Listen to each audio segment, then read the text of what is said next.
This is the real reason nice guys never what they want, and the true trait that separates nice guys from respected guys.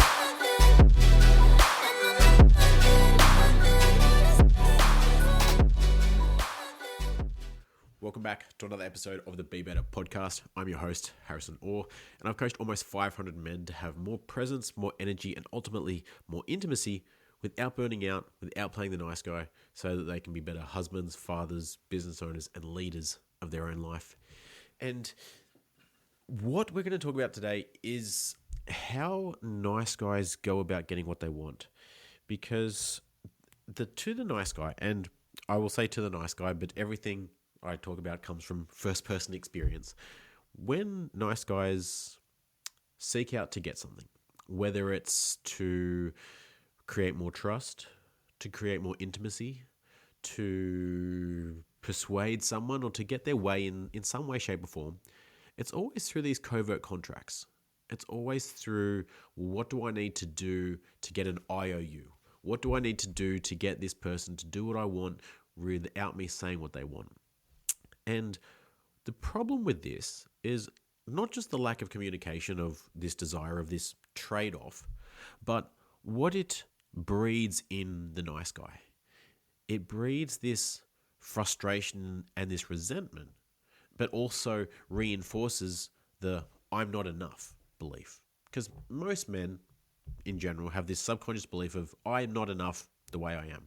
That's why we go out and build massive businesses. We go chasing massive salaries or massive amounts of income, finances, the house, the vacations, the toys, whatever else, trophy wife, even for some guys, whatever else it is that you deem as, when I have this thing or I achieve this level of status, of finance, of success, then I will be enough.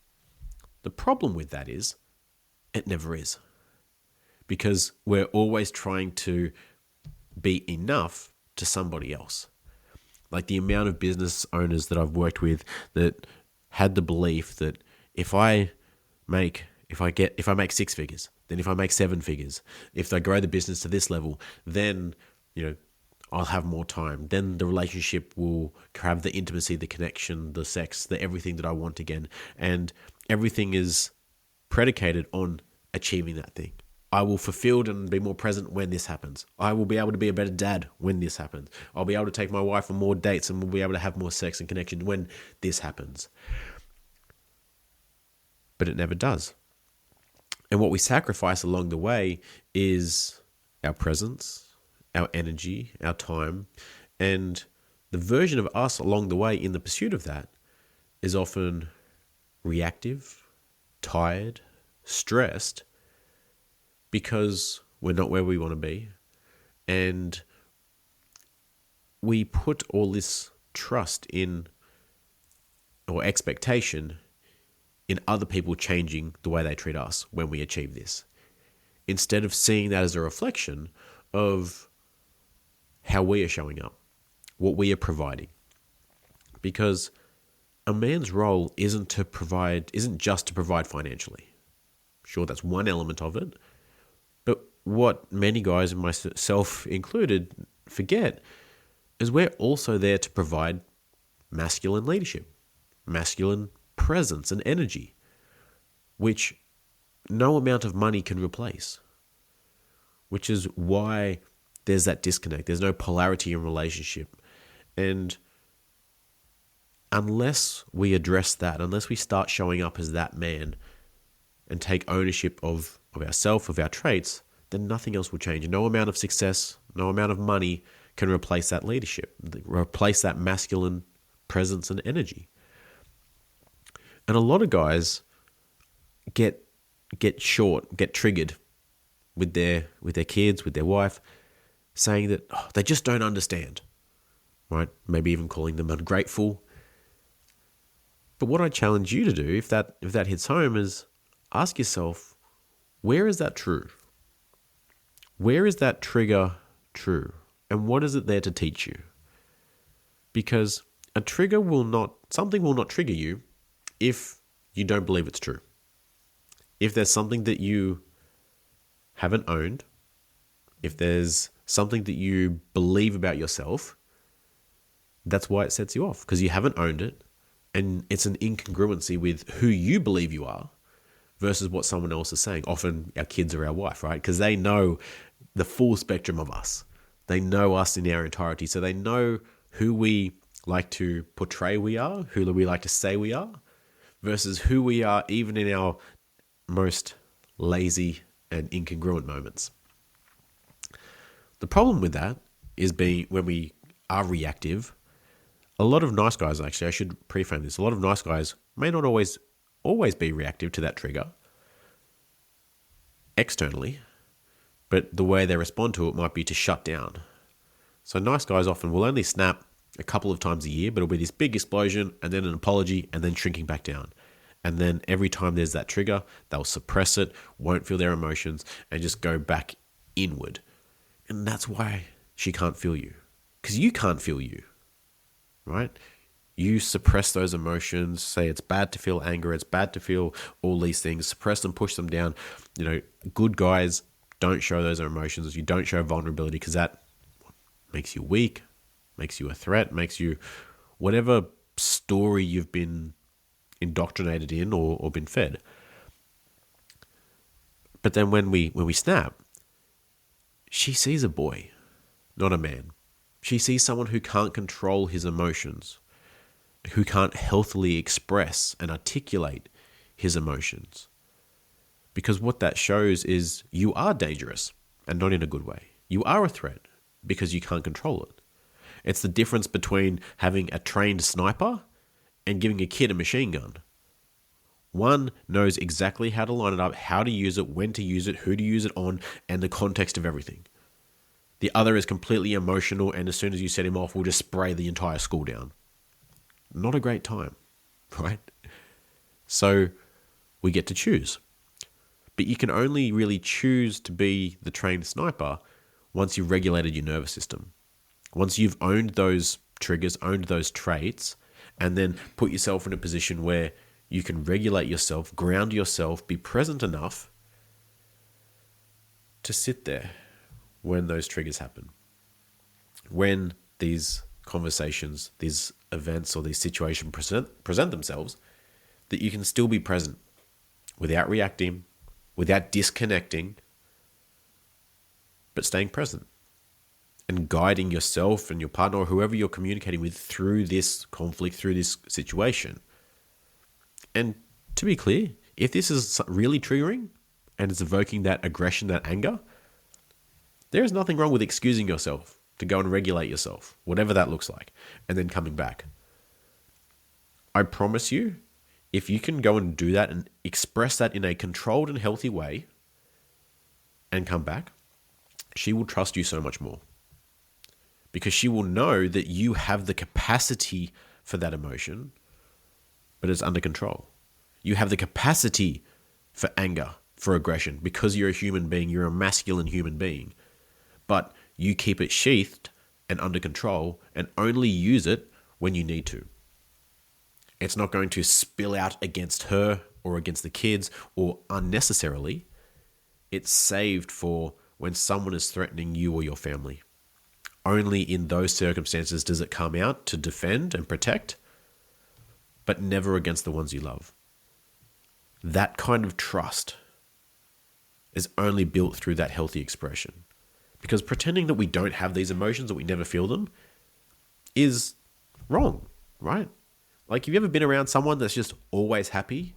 Eventually you get a little bit sus, right? Because you're like, you're human, you have emotions. Like, what facade are you kind of putting on? Because it limits relatability, right? Think about it from a nice guy perspective. If they always say yes, they always go above and beyond, they always do everything that you want to because they think that's what you want of them. They always tell you what you want to hear or what they think you want to hear. Eventually you lose trust in them, right? You won't ask them for an opinion because you know you won't get an honest opinion. You'll just get what they think you want to hear. And you're like, well, fuck, if I just wanted to hear what I want to hear, I would just ask the mirror.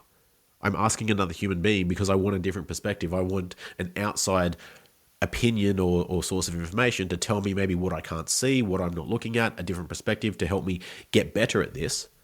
But how can I get better? How can I grow if someone's just parroting what I already know back to me? It won't work. And to some men, that strokes their ego, and that's great.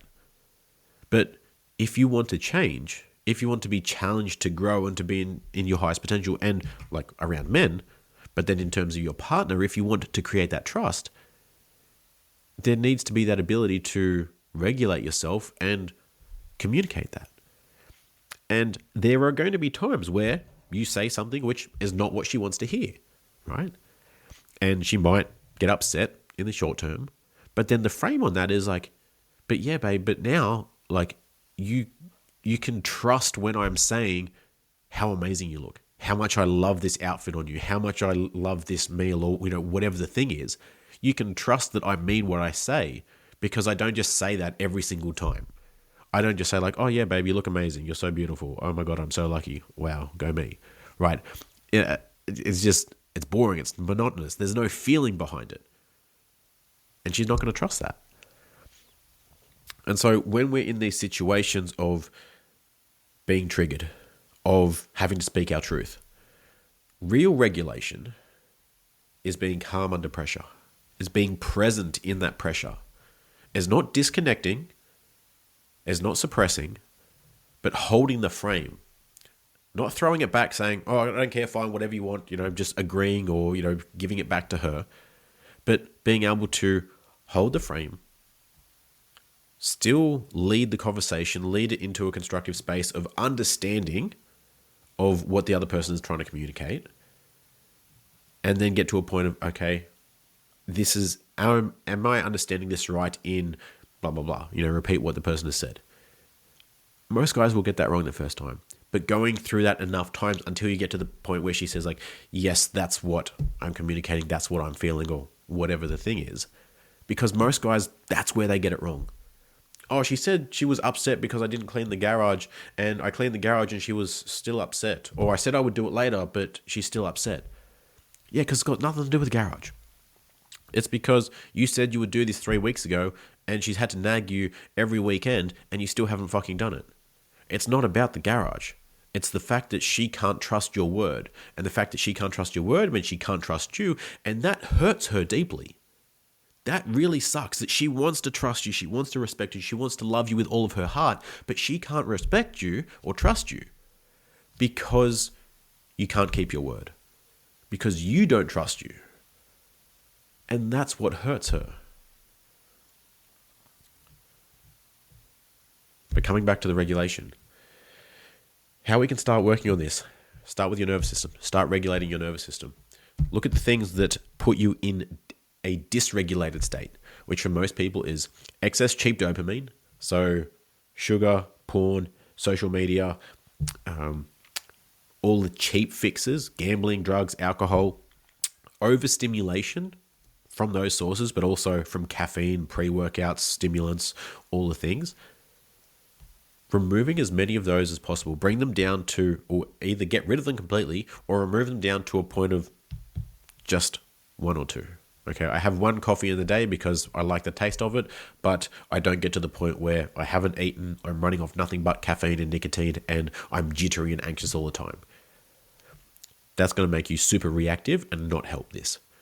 Being calm but focused comes from regulated nervous system, comes from removing those stimulants, comes from time in the sun, getting your quality sleep, like all the boring work that no one wants to do. Being present with your breath. I can't tell you how amazing simply taking 5 minutes at the start of your day to have no influx of information. So no phone, no music, no anything. Just sit there in silence, closing your eyes, tuning into your breath, just being completely regulated and calm and present with your breath, and then planning out your day.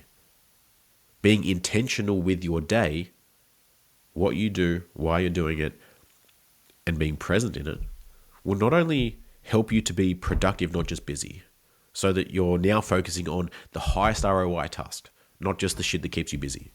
When you are doing the task or you're with your partner, you are solely present, which means you will be so much more connected.